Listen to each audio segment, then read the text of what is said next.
Hey, salut à tous les yugistes, ici Lotak et aujourd'hui on se retrouve pour la première présentation de deck de cette chaîne YouTube et on va commencer par celui qui me tient le plus à cœur. Vous avez pu le voir dans le titre de la vidéo, il s'agit du deck Shiranui. C'est un deck zombie avec lequel je m'amuse le plus souvent, que j'utilise en tournoi, que j'utilise contre mes amis. Il tourne très bien comme il l'est maintenant, mais bien sûr, c'est comme tous les decks qui seront présentés sur cette chaîne, très subjectif. Les listes des cartes peuvent être modifiées et modulables en fonction de vos besoins et de vos envies. Mais celui que je vous présenterai aujourd'hui est un deck 100% Shiranui, avec évidemment 2-3 autres cartes qui permettent de le comboter, mais il n'y aura pas d'autres archétypes. Je pense notamment au Vent des Terreurs. Je n'aime pas du tout cet archétype, donc je n'en parlerai pas. Mais voilà, donc ce sera un deck 100% Shiranui. Donc, on va commencer par les monstres, qui sont au nombre de 20. Ce deck est composé de 43 cartes, donc on a donc quasiment 50% du deck de monstres, et le reste en magie piège.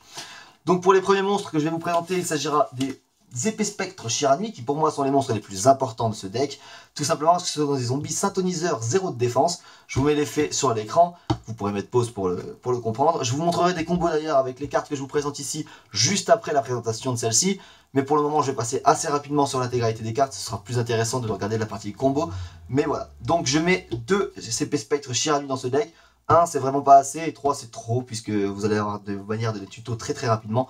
Donc voilà, 2 c'est largement suffisant. En combo avec les épées spectres, on a également les unizombies, qui sont eux aussi des zombies synthoniseurs avec 0 de défense, mais qui vont eux être très utiles sur le terrain, contrairement à l'épée spectre qui sera utile dans le cimetière. Unizombie pourra monter les niveaux de vos monstres directement sur le terrain, tout en sacrifiant ou en défaussant des zombies et en les balançant au cimetière, ce qui vous permettra de faire d'autres combos, notamment avec l'épée spectre. On en reparlera tout à l'heure. Donc 2, ça me paraît être le minimum syndical. Pour aller tuto Unizombie et épée spectre, on a le solitaire Shiranui, qui est un monstre 4 étoiles avec la possibilité d'aller donc tuto des synthoniseurs zombies avec 0 de défense. Donc que ce soit Unizombie ou épée spectre, il ne faut pas oublier que ce soit tous les deux des 0 de défense et zombies. Donc vous pourrez tuto n'importe lequel des deux pour gérer en fonction de la situation tout simplement. Voilà, donc là j'en ai mis 3, tout simplement parce qu'ils sont en très bon combo avec une autre carte qui va arriver juste après, et dont on parlera après la présentation des cartes. Voilà, donc 3, c'est parfait comme ça. Ensuite, le maître esprit Shiranui. Donc pareil, x3, son effet c'est le plus intéressant du deck, selon mon opinion en tout cas. Puisque quand elle est bannie, vous pourrez cibler une carte face recto contrôlée par votre adversaire et la détruire. Sachant qu'on le verra tout à l'heure, des combos pour la bannir et la remettre au cimetière et la rebannir, etc., etc. Il y en a des tonnes et vous allez pouvoir faire que ça si vous voulez pour détruire énormément de cartes contrôlées par votre adversaire. Sachant que son premier effet va pouvoir comboter avec le solitaire Shiranui, on le verra tout à l'heure. Voilà. Donc x3 pour le maître esprit. Ensuite, j'ai ajouté 2 samouraïs Shiranui. Alors, c'était le mob de base de cet archétype. Seulement en x3, c'est trop, je pense. Il a un effet sympathique puisqu'il va pouvoir bannir les monstres de votre adversaire. Donc, c'est très utile en fonction de certains monstres. Par exemple, la Belze ou d'autres monstres qui sont indestructibles au combat et par effet de carte. Voilà, mais là, du coup, vous ne les détruisez pas, vous les bannissez. En plus de ça, vous allez devoir bannir un monstre du cimetière pour activer cet effet. Et comme tous les Shiranui ont un effet de bannissement, c'est très intéressant. Mais x2, c'est largement suffisant pour avoir testé plusieurs fois en x1 ou en x3. À cela, j'ai ajouté des Gozuki. Alors, Gozuki, je l'ai mis en x3 pour le moment, mais je suis en train de réfléchir à le mettre en x2 en faveur d'une autre carte qu'on va voir juste après. Voilà, donc cette carte-là permettra en main phase d'aller jeter un zombie depuis votre deck au cimetière. Donc, c'est très pratique puisque dans votre cimetière, vous allez pouvoir faire énormément d'effets également. Donc voilà, donc c'est très intéressant, notamment pour aller jeter des cartes comme celle-ci. Mezuki, donc voilà, ça c'est la carte avec laquelle j'hésite à mettre en 3 fois à la place de Gozuki, puisque celle-ci vous pouvez la retirer du jeu depuis votre cimetière afin de réinvoquer spécialement un monstre zombie depuis celui-ci. Sachant qu'il n'est pas précisé que vous pouvez le faire une seule fois par tour, vous pouvez le faire autant de fois que vous le désirez. Et avec certaines cartes magie dont on parlera tout à l'heure, vous pourrez le faire plusieurs fois en un seul tour, et c'est très fort. Voilà, donc afin de permettre de faire des synchronisations extrêmement rapidement. Donc x2 pour le moment, mais je pense que x3 c'est totalement acceptable. Un peu moins commun ensuite dans le deck zombie, le lien assassin, donc que j'ai mis en 2 fois. Alors pourquoi? C'est tout simple, hein, il y a énormément d'effets très positifs à avoir mis le lien assassin. Déjà il remplace des tourbillons jumeaux, donc ça fait moins de cartes magie, plus de monstres, autant que c'est une 2000 d'attaque, c'est pas négligeable. C'est un monstre que vous allez pouvoir invoquer spécialement depuis votre main si vous ne contrôlez aucun monstre. Donc si vous avez celle-ci en T1, c'est très efficace, puisque vous pourrez invoquer un monstre syntho pour faire justement une synchronisation directement en T1. D'autant qu'en plus vous pourrez défausser jusqu'à 2 cartes pour détruire des magies pièges sur le terrain adverse. Bon ça maintenant vous commencez à connaître les assassins. Ce qui est très fort puisque vous pourrez par exemple balancer Mezuki au cimetière et activer son effet depuis le cimetière pour le bannir et réinvoquer spécialement, etc. Donc on va voir d'ailleurs justement un combo avec ça juste après. C'est très très efficace. D'autant que bon, c'est une 2000 qui peut être invoquée spécialement. Ça permet de temporiser, en plus de pouvoir faire des synchronisations très rapidement de 7 et 8 étoiles, puisque c'est un monstre 5 étoiles, qu'on n'avait pas encore dans le deck. Donc c'est très sympathique. Et enfin, pour terminer, Ogre Fantôme et Lapin des Neiges. Alors, je la conseillerais pas spécialement, c'est juste que c'est une carte qui, comme certains contre-pièges, sont très importantes dans n'importe quel deck, puisque elle vous permet de vous protéger, tout simplement. Voilà, ça ralentit pas le deck, mais ça l'accélère pas non plus. Voilà, donc là, je l'ai mis en une fois, puisque j'ai eu la chance de l'avoir droppé dans une boîte Kaiba, mais sans ça, je pense pas que je l'aurais mise spécialement. Maintenant, elle vaut 2-3 euros, donc si ça vous intéresse, elle vaut plus très cher, autant la mettre. Mais voilà, si vous ne l'avez pas, c'est pas la mort. Voilà. On passe ensuite aux cartes de type magie. Alors les cartes magie, on en a 12 dans ce deck, à commencer par Monster Reborn. Bon ça, je pense que j'ai même pas besoin de l'expliquer. C'est important dans tous les decks actuellement, et puis maintenant que c'est débanni, autant en profiter. Le livre de la vie, donc que j'ai mis en une seule fois. Alors pourquoi? C'est très simple, j'ai testé plusieurs fois en x2, voire x3. C'est pas si intéressant, tout simplement parce que les Shirani, on perd tellement de combos depuis le cimetière, depuis le bannissement, et puis ça réinvoquer très facilement, que le livre de la vie n'est pas forcément nécessaire. Maintenant, ça permet aussi de bannir un monstre depuis le cimetière de votre adversaire. Donc voilà, c'est sympathique, mais c'est pas non plus exceptionnel. Donc en une fois, c'est largement suffisant.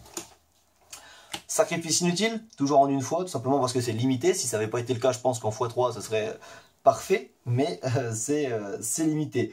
Donc on va la mettre en une fois, mais c'est très très intéressant, notamment pour aller jeter des Mezuki ou des épées spectres directement au cimetière et commencer à faire les combos depuis le cimetière.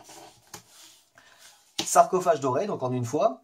Donc cette carte-là, elle va permettre de bannir face recto une carte depuis votre deck pendant 2 tours. Donc vous la récupérez au bout de 2 tours, mais c'est pas le plus important. C'est simplement parce qu'en fait, en l'activant, vous pourrez bannir un maître esprit cher à nuit, donc qu'on a vu tout à l'heure, et qui permet de détruire une carte sur le terrain. C'est donc très très fort parce que vous pouvez jouer Sarcophage doré, bannir maître esprit cher à nuit, détruire une carte sur le terrain, et ensuite jouer une carte qui va vous permettre de récupérer le maître esprit depuis le bannissement. Comme ça, vous ne l'avez pas perdu, et en plus de ça, vous avez détruit une carte sur le terrain. Donc en une fois, c'est déjà suffisant. Il n'y a pas besoin de vraiment plus, c'est très bien comme ça. Pouvoir des gardiens. Alors là, c'est une carte qui est plutôt mitigée, en tout cas dans la vie des gens qui m'entourent. Tout simplement parce que c'est une carte extrêmement puissante. Maintenant, elle n'accélère pas spécialement mon deck. Donc là, c'est à vous de voir en fait, en fonction de ce que vous aimez ou ce que vous n'aimez pas. Celle-là, en fait, elle permet de gagner 500 d'attaque et de défense pour chaque compteur magique qu'elle aura. Et elle va gagner un compteur à chaque déclaration d'attaque avec le monstre équipé. Donc que ce soit vous qui attaquez ou que l'autre vous attaque, vous gagnez 500 d'attaque et de défense directement. Donc c'est très très puissant. Moi, ça permet juste de booster certains monstres de mon extra deck. Une fois que je suis bien en place, je la joue et voilà. Et j'augmente mon attaque et ma défense très très rapidement. Ça permet de temporiser, d'être encore plus puissant avec certains monstres, notamment la 10 étoiles, qui est déjà à 3500 de base. Bon, ça permet de monter très très vite et de surpasser des monstres qui ont par exemple 4500 d'attaque de base, comme par exemple je pense au Golem Rouage Ancien. Voilà, ça permet de faire ça. Maintenant, c'est très modifiable et j'en ai totalement conscience. Donc là, après, dites-moi pareil en commentaire hein, si vous avez des idées pour la modifier. Maintenant, voilà, en une fois, c'est largement suffisant. C'est pas trop, c'est pas... Voilà, ça permet pas de ralentir, donc c'est bien. Cyclone cosmique et cyclone galactique, donc là c'est pareil, c'est pour pouvoir contrôler un peu le board, détruire des magies et pièges. Je pense que là vous les connaissez plus ou moins, donc pas besoin d'en revenir là-dessus. Une de chaque, c'est largement suffisant, surtout avec le lien assassin, etc. Raigeki, alors forcément, ça c'est la carte la plus chère en tout cas du deck. Donc là c'est la version black, donc elle est encore plus cotée. Mais vous la trouvez maintenant grâce à Kaiba pour pas grand chose. De toute façon vous aurez à la fin de la vidéo les prix de chaque carte et le coût total du deck pour vous faire une idée. Je vous spoil un petit peu, ça coûte vraiment pas grand chose, si ce n'est Raigeki. Voilà, donc ça détruit tous les monstres contre votre adversaire, donc c'est très très puissant. En tout cas, dès que vous êtes dans la merde, hein, clairement, vous balancez un Raigeki, ça vous sauve un petit peu. Maintenant, elle est très facilement remplaçable par un Vortex Foudroyant, par exemple, qui a été débanni récemment, et qui vous permettra en plus de jeter une carte au cimetière. Donc si c'est un zombie, toujours pareil, vous pouvez faire des combos. Bon, j'ai un Raigeki, donc j'en ai profité pour le mettre. Maintenant, un Vortex Foudroyant, ça fait totalement le taf. Hein. Donc en une fois. Ensuite, on a Enterrement d'une autre dimension en 2 fois. Donc celle-là, c'est une des cartes les plus importantes de deck. Parce qu'elle permet de cibler jusqu'à 3 monstres bannis et les renvoyer au cimetière. Donc une fois que vous les avez bannis, pour activer les effets, vous les renvoyez au cimetière, puis vous refaites la même. Donc c'est très très fort, notamment avec le Maître Esprit. Et c'est une des cartes qui permet, par exemple, d'aller récupérer le Maître Esprit une fois l'avoir banni avec le Sarcophage doré. Donc c'est très très fort. Maintenant, avec celle-là, vous pouvez aussi rajouter 2 pots de possessivité. Donc celle-là par contre elle est un peu plus compliquée puisqu'il faut cibler absolument 3 monstres. Donc il n'y a pas de maximum, c'est vraiment cibler 3 monstres et les mélanger tous les 3 dans le deck. Donc ils ne sont pas renvoyés au cimetière, ils sont mélangés dans le deck. Ce qui est moins fort que l'enterrement d'une autre dimension. Maintenant elles permettent d'aller piocher une carte en réponse. Donc Ça peut être intéressant pour accélérer si vraiment les monstres que vous avez mis dans le bannissement ne vous sont pas très utiles actuellement dans le cimetière. Renvoyez-les dans le deck, piochez une carte et ça vous permettra peut-être d'accélérer encore votre jeu. Voilà. Donc voilà pour les cartes magie. Ensuite, les cartes pièges. La plus importante, style de coup de situation Shiranui. En x3, c'est la base. Je vous laisse regarder l'effet sur l'écran, vous allez comprendre à quel point cette carte est extrêmement puissante. Voilà, donc dans ce deck, c'est vraiment la base. Il faut absolument l'avoir en 3 fois. C'est parce qu'on ne peut pas la mettre en plus, sinon on la mettrait en beaucoup plus souvent. Mais ça permet de détruire 2 à 3 cartes sur le terrain de l'adversaire juste en sacrifiant un zombie qui en plus va, une fois dans le cimetière, avoir d'autres effets. Donc c'est vraiment indispensable. Avec celle-ci, on va rajouter également le transporteur interdimensionnel de matière qui va vous permettre de protéger votre extra deck. Tout simplement parce que vous avez des cartes qui sont non destructibles au combat ni par effet de carte, mais qui sont très sensibles aux effets de bannissement. Et celle-ci va pouvoir empêcher l'ennemi de vous bannir, puisque vous allez bannir avant même que l'ennemi le fasse. Sauf que à votre end phase, elle reviendra sur le terrain dans votre main zone, qui libérera donc votre zone extra et qui en plus aura protégé votre monstre pendant un tour. C'est donc assez intéressant à utiliser. Donc je l'ai mis en 2 fois. Je suis en pleine phase de test, mais pour le moment, elle ne m'a pas encore déçu du tout. Ensuite, de simples contres. Dispositif d'évacuation obligatoire, très commun. Vent perdu, là je vous mets l'effet sur l'écran directement, vous allez voir à quel point c'est très très fort. Ça permet de réduire à l'état de légumes n'importe quel monstre invoqué spécialement sur le terrain de l'adversaire. Et aussi un monstre d'extra deck, qui en plus va pouvoir revenir depuis le cimetière, c'est très très fort. Et avertissement divin, là c'est assez la base, on va pas se mentir. Voilà, ça permet d'annuler une invocation, c'est très très fort. Et en plus en ce moment elle est cotée pour pas grand chose, autant en profiter. On a aussi pour se protéger la force de miroir, bon très commun. Pot de vin du temple maudit pour annuler les magies pièges. Et colère divine pour annuler les effets de monstres qui en plus va vous permettre de défausser une carte, donc un zombie, donc relancer les combos, etc. etc. C'est très sympathique comme cela. Ensuite, on va finir directement par l'extra deck. Alors l'extra deck actuel que j'ai, il est très facilement modifiable tout simplement parce que je ne travaille pas assez puisque je me base sur 2 monstres essentiellement. Maintenant je pense qu'il existe des tonnes et des tonnes de monstres que vous pouvez rajouter ou modifier. Voilà, là je vous montre celui que j'ai actuellement, mais je sais que vous allez me donner en commentaire des idées bien plus intéressantes et j'ai hâte de voir ça. Alors pour les liens, j'ai choisi la petite chimère de la paresse, qui cible en bas à droite et en bas à gauche, qui est donc très intéressant. Il suffit de 2 monstres feu pour l'invoquer, donc n'importe quel Shiranui puisque ce sont des monstres feu. Et ça augmentera tous vos monstres Shiranui, donc feu, sur le terrain de 500 d'attaque et de défense, et faire perdre aux monstres hauts 400 d'attaque et de défense également. Ça c'est moins intéressant, mais l'effet de boost est très très intéressant en lui-même. Si cette carte est détruite au combat ou par un effet de carte, vous pouvez cibler un monstre feu dans votre cimetière et le rajouter à votre main. Là pareil, pour aller récupérer un Shiranui qui vous a été détruit au combat, mais qui dans votre cimetière vous intéresse pas spécialement maintenant, autant le récupérer en main et le réinvoquer pour activer son deuxième effet. En combo, le dragon proxy, c'est vraiment très situationnel parce que généralement 1 ou 2 de vos extra decks c'est suffisant. Maintenant, c'est toujours pris, parce que c'est toujours prenable, parce que dragon proxy ça coûte rien. C'est très facilement invocable. Et voilà, généralement, quand vous tombez contre un adversaire qui vous met des jetons, vous mettez un dragon proxy et ça passe très bien. Oui, je parle un petit peu en connaissance de cause. Les jetons, j'en ai bien trop souvent face à moi. Ensuite, en 6 étoiles, nous avons le Saga Samurai Shiranui en synchro. Alors celle-ci, c'est la synchro de base. Maintenant, vous pouvez utiliser n'importe quelle 6 étoiles. Le mieux, c'est des zombies en combo avec le 10 étoiles, donc on va voir juste après. Maintenant, voilà, son effet n'est pas très intéressant. Je vous le mets quand même en écran là pour que vous le voyez, mais c'est pas très très intéressant. Elle est surtout utile une fois au cimetière afin de réinvoquer celle-ci grâce à l'épée spectre. Donc épée spectre plus Saga Samurai, ça va vous permettre de faire la Saga Shogun Shiranui depuis le cimetière, donc qui est une 8 étoiles, qui a un effet beaucoup plus intéressant puisque c'est une 3000, et si par exemple vous bannissez celle-ci depuis votre cimetière, elle gagnera 2500 d'attaque, puisqu'elle gagne l'attaque du monstre zombie que vous bannirez comme ça, par son effet. Donc c'est très intéressant d'avoir par exemple une 5500 directement sur le terrain. C'est toujours sympa. Bon, évidemment, ça dure un tour, mais pour une force de frappe très impactante, c'est plutôt sympa. Une fois au cimetière, ou même autrement sur le terrain, vous pourrez invoquer le boss Shiranui, donc le Saga Soleil. Alors moi, je l'ai qu'en une fois, mais évidemment, l'avoir en 2 ou 3 fois, c'est toujours intéressant à la vitesse à laquelle vous allez l'invoquer.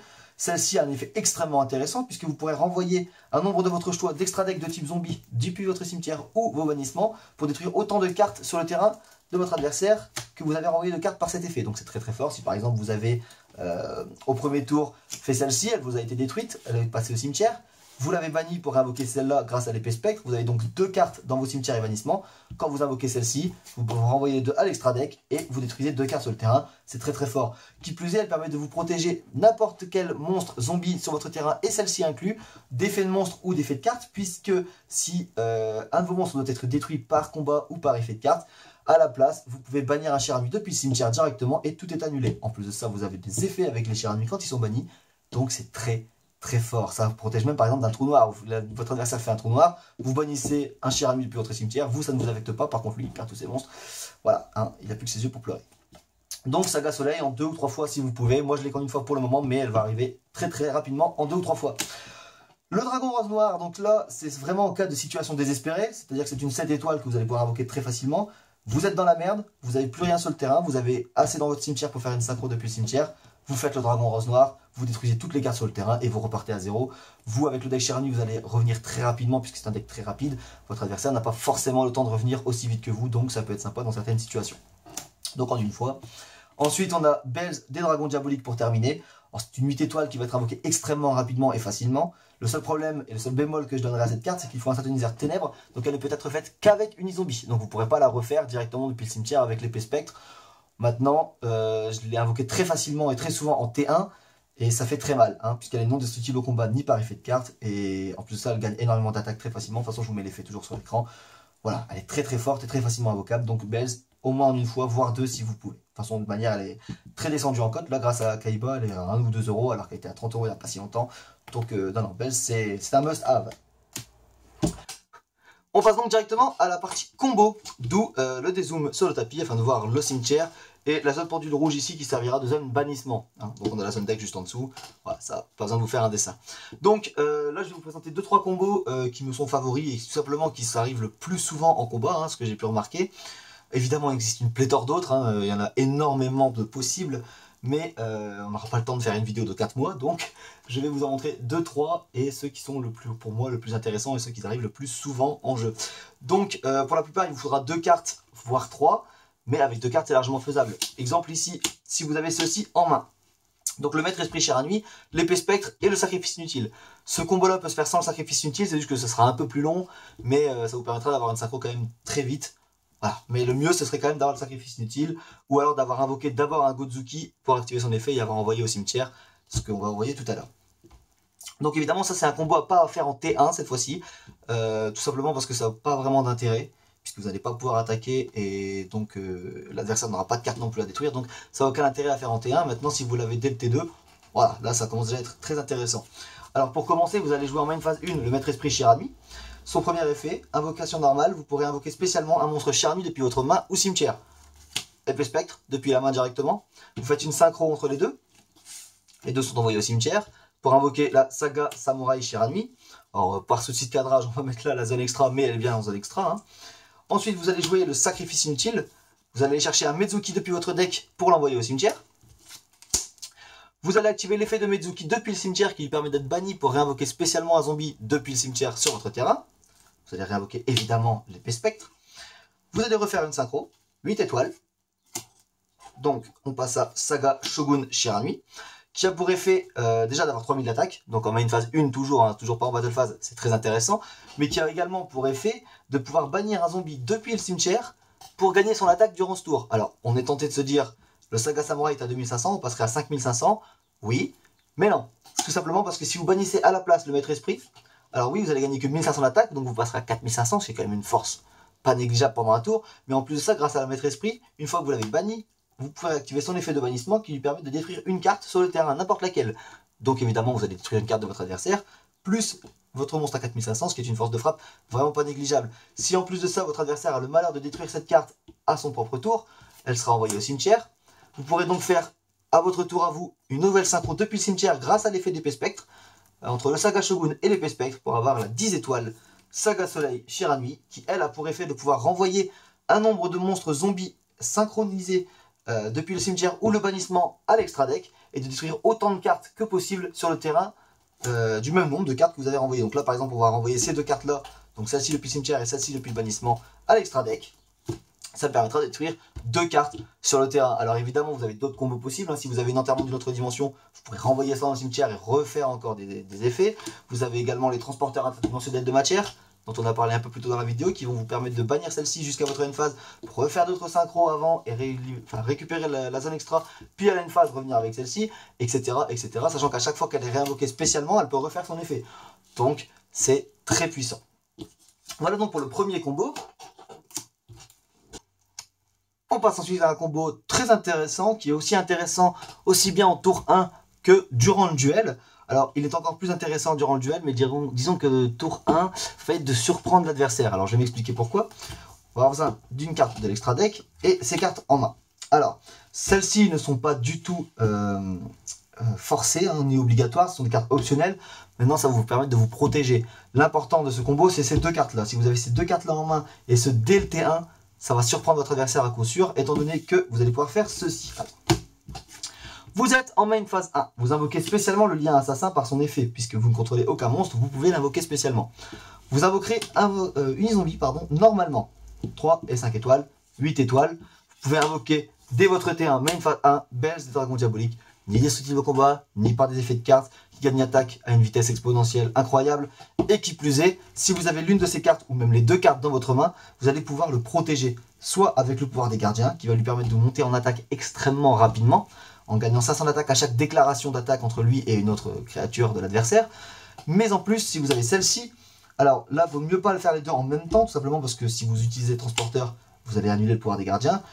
Mais à certains moments, ça peut être très utile parce que si vous avez eu le temps de placer le transporteur avant d'avoir mis Wells, si votre adversaire a le malheur d'essayer de le bannir, qui est son seul point faible hein, avec le sacrifice, s'il a le malheur d'essayer de le bannir, vous activez le transporteur interdimensionnel de matière, vous bannirez cette carte avant même qu'il le fasse, et à votre end phase ou à sa end phase, en fonction du tour où il a voulu vous bannir, elle reviendra sur votre terrain de votre zone main, ce qui libérera en plus votre zone extra, sachant que si vous ne l'avez pas fait au premier tour, vous aurez énormément de choses dans le cimetière pour faire des extra decks très rapidement, mais en plus vous êtes protégé tout simplement d'avoir perdu votre créature qui est très intéressante.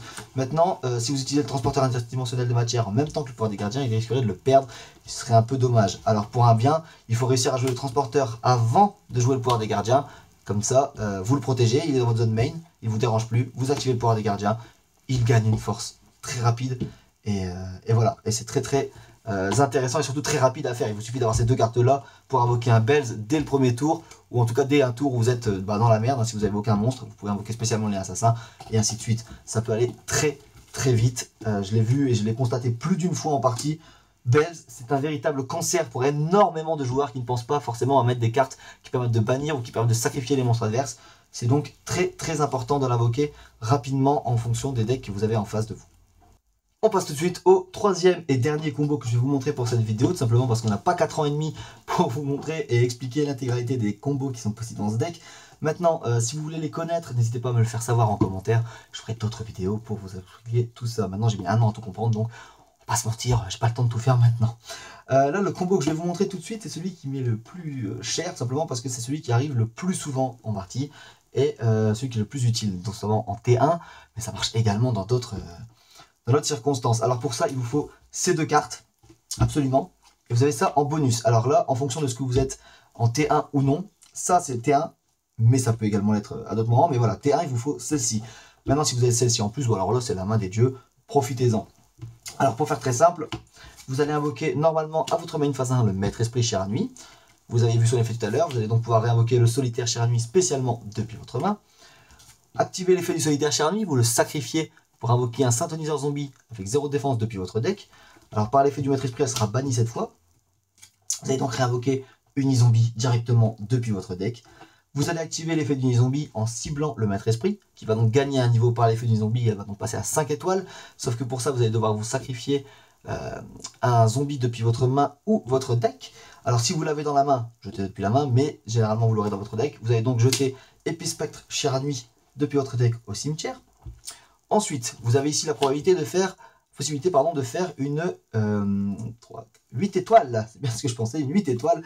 Vous allez donc invoquer le Saga Shogun Chiranui, hein, chaque chose en son temps, le Saga Shogun Chiranui, donc, puis activer son premier effet si vous le désirez. Donc si vous n'êtes pas en premier tour, vous pouvez activer son effet pour bannir le maître esprit, gagner 1500 d'attaque et détruire une carte sur le terrain, donc comme on l'a vu tout à l'heure. Si vous n'êtes pas en premier tour, ça n'a pas vraiment d'intérêt. Maintenant, si vous avez le sacrifice inutile, vous allez pouvoir aller jeter Mezuki au cimetière comme tout à l'heure, activer son effet, le bannir, réinvoquer l'épée spectre, hop, réinvoquer l'épée spectre, faire une 10 étoiles, hop, cette fois-ci c'est son tour. Grâce à son effet, pareil, vous allez pouvoir renvoyer à l'extra deck le Saga Shogun directement pour redétruire une carte si vous n'êtes pas en T1. Maintenant, si vous êtes toujours en T1 et que vous n'avez pas de carte adversaire à détruire, vous avez toujours l'enterrement d'une autre dimension. Donc renvoyer celle-ci dans le cimetière. Bannir Mezuki, réinvoquer spécialement le Saga Shogun qui lui sera en zone main. Et vous avez ceci en main phase 1. Vous n'avez toujours pas attaqué, vous êtes toujours au premier tour. Et vous avez une force de frappe pas négligeable et voilà, et très très rapide à avoir invoqué. Vous avez vu, hein, T1, vous avez pu faire ça. Alors évidemment, il existe des tas d'autres combos, hein, comme j'ai dit tout à l'heure, notamment par exemple en mettant des liens, ou alors si vous n'êtes pas en T1, en pouvant détruire d'autres cartes, à défaut de mettre le Saga Shogun sur le terrain, mais en arrière encore d'autres manières. Évidemment, il y a énormément de possibilités différentes. Maintenant, je vous montre l'un des combos qui est possible. Je termine donc par le prix total du deck, le coût de celui-ci. Donc vous avez vu s'afficher durant toute la vidéo les prix unitaires des cartes. Maintenant, on va parler de manière beaucoup plus concise, puisque pour le main deck, on est à 30,86 €. Donc c'est toujours, hein, je rappelle, il y a toujours le Raigeki à 10 € qu'on peut remplacer facilement par un Vortex foudroyant en 2 centimes. Ogre Fantôme à 5,50 dont on peut se passer. Maintenant voilà, je me base sur le prix des cotes actuelles, donc sur Yu-Gi-Oh! Card Market, qui est la référence en termes de cotes, notamment dans les magasins, etc. Donc voilà, donc là où je vous parle, on est en avril 2018. Donc voilà, à ce moment-là, ça coûte autant. Pour l'extra deck, on est à 3,81 €, ce qui fait un total de 34,67 €. Donc pour moins de 35 €, vous avez un deck totalement compétitif, hein, pour l'avoir joué pendant un an et même plus que ça contre mes amis ou même en tournois locaux. Il est totalement compétitif, il fait le taf. Maintenant, bien sûr, c'est pas le plus OP, c'est pas le plus méta actuellement, hein. Je pense notamment à certains decks comme le Magie de Mousquet par exemple qui... bon, je parle en connaissance de cause et voilà, qui m'éclate totalement, mais c'est le genre de deck qui tient la route, qui vraiment n'est pas excessivement cher et qui fait clairement le taf. Donc voilà, donc si vous avez des suggestions, des commentaires, n'hésitez pas à le mettre en dessous de la vidéo. Lâchez le petit pouce en l'air si cette vidéo vous a plu, ça me fera toujours plaisir. Partagez-la à tous les yugistes autour de vous. Et voilà, donc moi je vous dis à la prochaine sur cette chaîne pour un prochain deck ou même une ouverture, ou peu importe, selon mon envie. Et je vous dis à la prochaine. Salut tout le monde!